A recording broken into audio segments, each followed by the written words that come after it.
tea time already.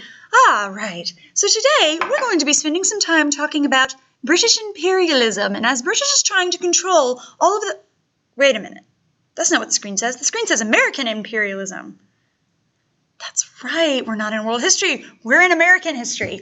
So the graphic organizer that you should have should look like this that says Causes to American Imperialism. It's got this little political cartoon on it. There's a chart at the bottom with 4 big boxes on it.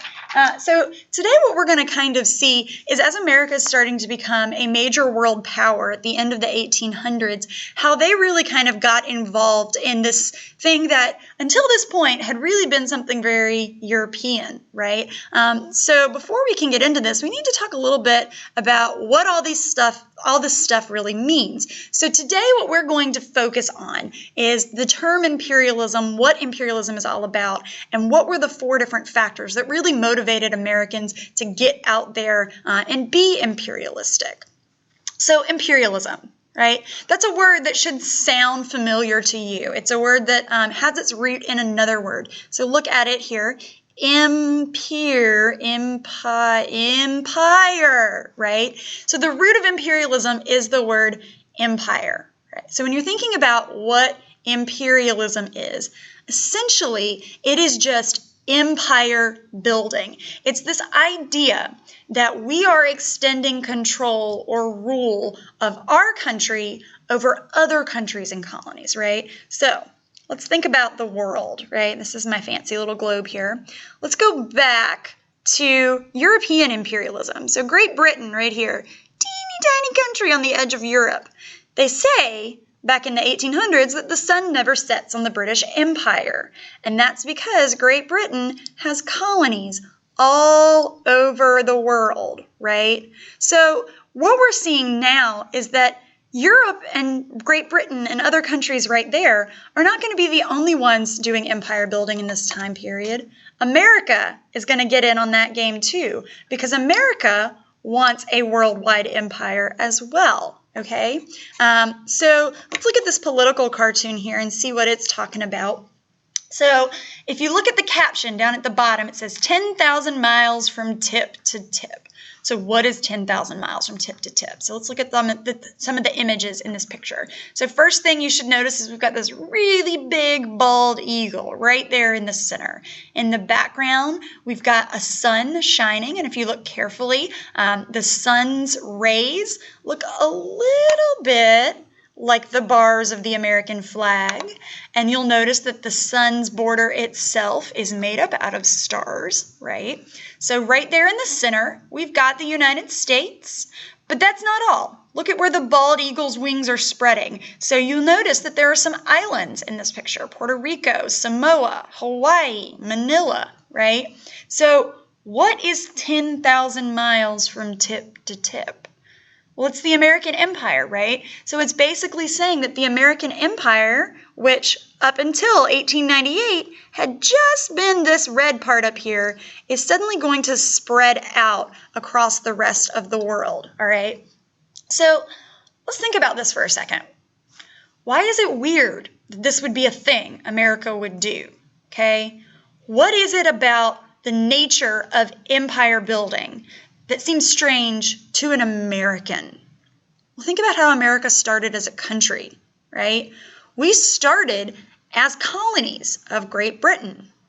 We had the original 13 colonies right on the coast.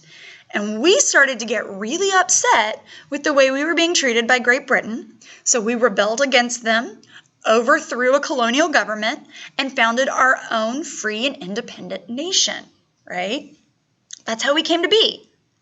Now, a little over 100 years later, we're starting to develop our own colonies in parts of the world. So that kind of seems to go against a little bit how America got its start. So what is encouraging America in this time period to do something that goes against its foundation, right? So we're going to look at the 4 things that really kind of get America away from this idea and into this idea of a colony building, empire building nation, okay? So the first piece that we have here is global competition. And when we talk about global competition, we are talking about these major powers in Europe, right, who are building their own colonies. So European and Asian nations had been establishing colonies for a long time. Think about, way back, Spain and Britain, 1492, right? They're establishing colonies in the New World. But in the late 1800s, it takes an upswing where they start doing this again in places like Africa and Asia. Your major powers are going to be places like Germany, Great Britain, Spain. But we also have Japan starting to take colonies as well. And so imagine that all of these European nations, right, are like the cool kids in school. And they're starting the new fads, right? Maybe like the new fad of wearing acid wash jeans. I don't know. And so Great Britain and Japan and Germany, they're all buying acid wash jeans and they look super, super cool. And America's like, well, wait a minute. I want to look super, super cool too. I want to go buy acid wash jeans. So America is really starting to look for their own piece of the pie. They want to get involved. They want to let Europe and Asia and all of these really powerful countries know that they're powerful too, right? They want to be involved in this too, right? This also goes into this idea of manifest destiny. So think back to the beginning of American history, right? What was this idea of manifest destiny?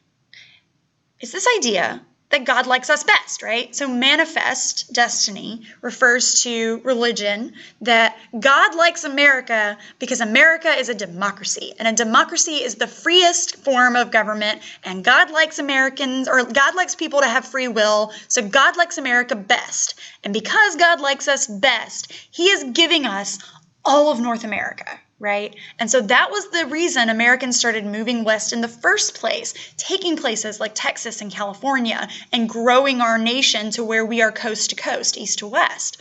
Well, we've already settled all the frontier now. We own all of North America.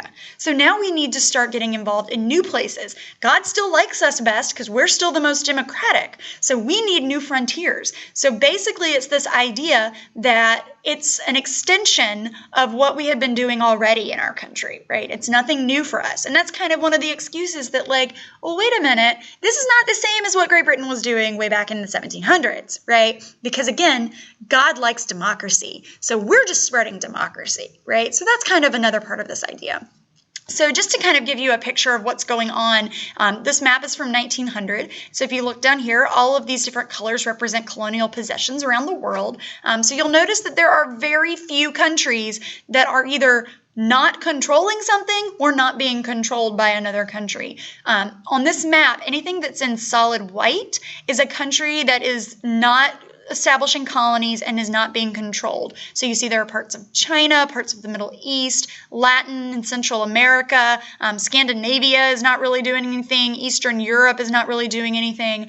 But for the most part, we've got a lot of these big countries like, for example, Britain. So Britain's in this gold color. So you see Great Britain is up here, and everything that is in gold is a British colony. So we've got a good portion of Africa, India, Australia, Canada, right? We've got the French in blue, and you can see that they have parts of West Africa right here, parts of Southern Asia over in Indochina, or what we would now call Korea in this area. So these are the different countries that are starting to spread their influence around the world. And you'll notice the United States is one of those. So the United States is anything that is in this green color, right? So Alaska, Hawaii, parts of the Philippines. So we're going to be seeing over the next few days as we're talking about this in class, how it is that America started to spread its culture, right? The second reason that America is really starting to spread out is for military strength, right? So for a long time, America was not the most powerful military in the world, but we want to start building ourselves up that way. Basically, we want to balance ourselves against these nations like Great Britain and France, and we want to show that we are just as strong as they are, right? So the way to do this is to build our military and start sending it all over the world. However, if we're going to do that, we need places for them to stay, right? You can't just send a ship out and not have a place for it to refuel on coal, to not have it for a place where it can stock supplies. And you can't just go into any country and do that because maybe they're not friendly to you. So you need to have colonies so that you know you can send your navy to the proper place. So basically, this is going to begin the construction of the modern battleships. We need America to establish bases all over the world. And this idea comes from one really important guy, and that's this guy right here. His name is Alfred T. Mahan, and he is an admiral, and he writes this really important book. And he has this background, like I said, as a naval officer. He's also a historian. He goes and kind of studies all of the great countries around the world, and he says, you know what? Here's something you'll notice. All of the greatest countries that have ever existed have had a powerful navy, right? So he writes about this in his book called The Importance of Sea Power, and he calls for several things in this book. He says, if America wants to make themselves a powerful country and show themselves as a powerful country, they have to have a larger navy. They have to establish naval bases all over the world for that navy to be able to take rest, and they have to build a canal through Central America. Right? Because this is going to make it important for moving through Central America. He locates a specific place in Panama as a really important spot to do this. And that will allow us to travel throughout the world much more quickly and easily. So a really important person reads this book. And that really important person is Theodore Roosevelt. And he loves this idea. When he reads this book, he's like, dude, this is what America needs to do. And it just so happens that under William McKinley's first term, he is going to be Assistant Secretary of the Navy. So he can work to establishing this in our country. And then eventually, when he goes on to become president, he's going to remember the importance of the things Mahan was talking about and use that in his presidency. The next one that we have here is new markets.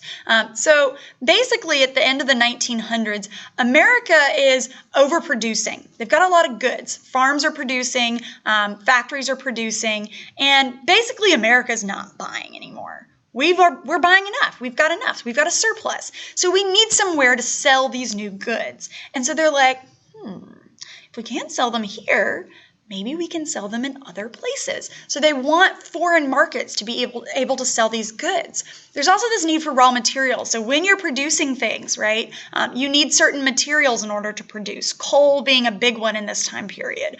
Well, there's coal in the United States, but there's not necessarily enough coal to do everything that they need to do. So they need a place where they can start getting more coal, producing more raw materials, different raw materials than what we have here.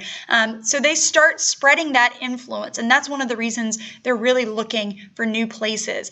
Basically, the idea here is foreign trade is seen as a solution to the U.S. economy. The U.S. economy is pretty bad at this point, and people aren't buying things here.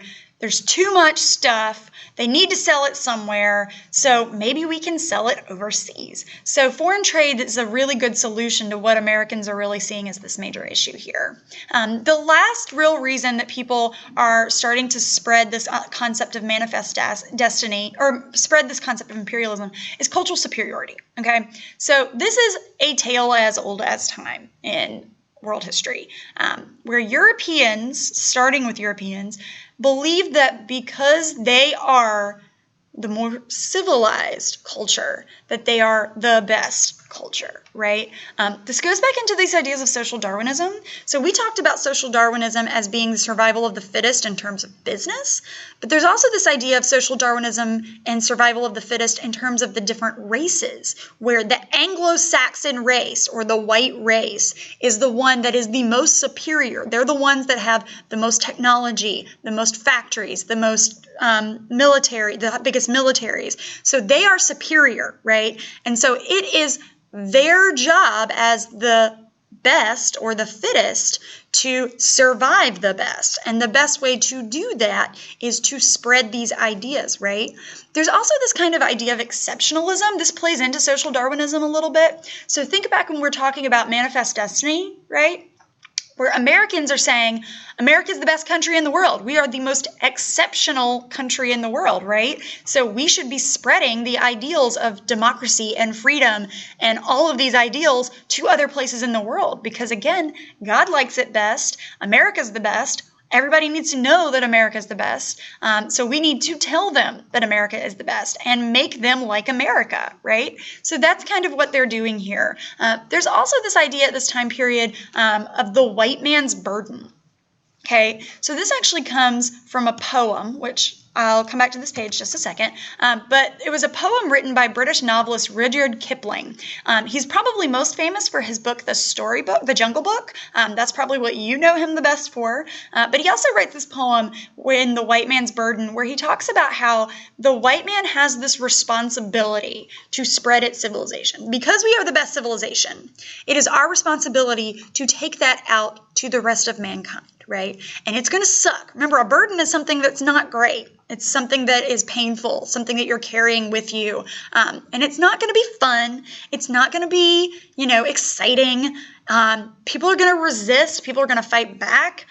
But it's something we need to do. We need to spread white civilization and white culture, Christianity, all of these things to these other people of mankind around the world.